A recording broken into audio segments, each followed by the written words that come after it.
இந்திய சுத்திகரிப்பு நிலையங்கள் ரஷ்ய கச்சா எண்ணெய் இறக்குமதியை கணிசமாக அதிகரிக்க தயாராகி வருகின்றன. அமெரிக்காவின் கூடுதல் வரிகள் மற்றும் அழுத்தங்களுக்கு மத்தியிலும் இந்த முடிவு எடுக்கப்பட்டுள்ளது.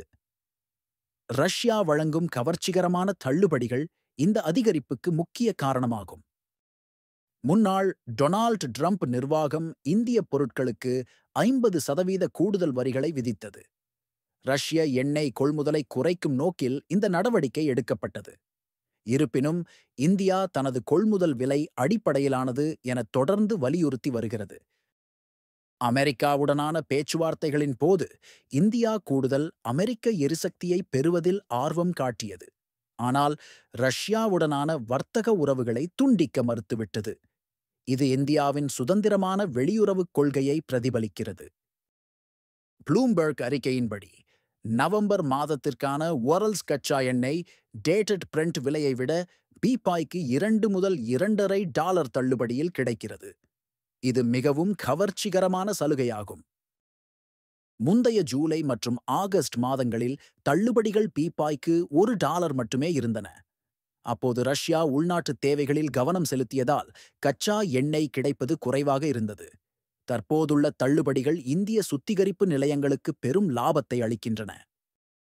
கப்பல் கண்காணிப்பு தகவல்கள் இந்த மாதத்தில் ரஷ்ய கச்சா எண்ணெய் இறக்குமதி அதிகரிப்பதை காட்டுகின்றன. அக்டோபரில் தினசரி சுமார் 1.7 மில்லியன் பீப்பாய்கள் இறக்குமதி செய்யப்படலாம் என கேப்லர் லிமிடெட் தரவுகள் தெரிவிக்கின்றன. இது முந்தைய மாதத்தை விட 6% அதிகமாகும். இருப்பினும் கடந்த ஆண்டின் இதே காலகட்டத்தை விட சற்று குறைவாகவே உள்ளது. இந்த அதிகரிப்பு இந்தியாவின் எரிசக்தி பாதுகாப்பிற்கு முக்கியத்துவம் அளிக்கிறது.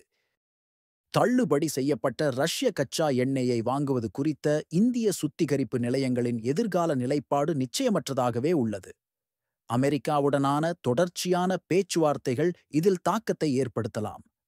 வாஷிங்டன் ரஷ்ய எண்ணெய் இறக்குமதியை நிறுத்த வலியுறுத்தினாலும் இந்திய அதிகாரிகள் சமீபத்திய சந்திப்புகளை ஆக்கபூர்வமானவை என விவரித்துள்ளனர்.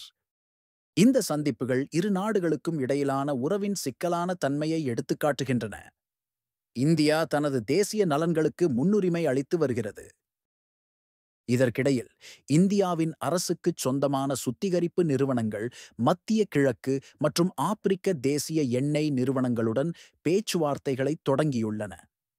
2026ஆம் ஆண்டிற்கான நீண்டகால ஒப்பந்தங்களை மேற்கொள்வதே இதன் நோக்கமாகும். ரஷ்ய இறக்குமதிகள் மேலும் சாத்தியமானால் சரக்குகளை மறுவிற்பனை செய்ய அல்லது உகந்ததாக்க விருப்பங்களை வழங்கும் சப்ளையர்களிடமிருந்து அதிக அளவுகளை பெற சுத்திகரிப்பு நிலையங்கள் விரும்புகின்றன.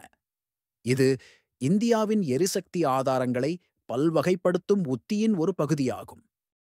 இந்தியாவின் ரஷ்ய கச்சா எண்ணெய் இறக்குமதி அதிகரிப்பு உலகளாவிய எரிசக்தி சந்தையில் ஒரு முக்கியமான நிகழ்வாகும்.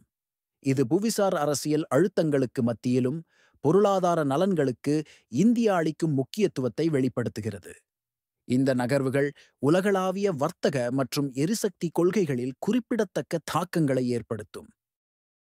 இந்த வீடியோவில் உங்களுக்கு பயனுள்ள மற்றும் சுவாரஸ்யமான தகவல்களை பகிர்ந்து கொள்ள இருக்கிறோம். வீடியோவை முழுமையாக பாருங்கள். உங்களுக்கு பிடித்திருந்தால் லைக் செய்யவும், ஷேர் செய்யவும் மற்றும் எங்கள் சேனலை சப்ஸ்கிரைப் செய்ய மறக்காதீர்கள். உங்களின் ஆதரவு எங்களுக்கு மிக முக்கியம்.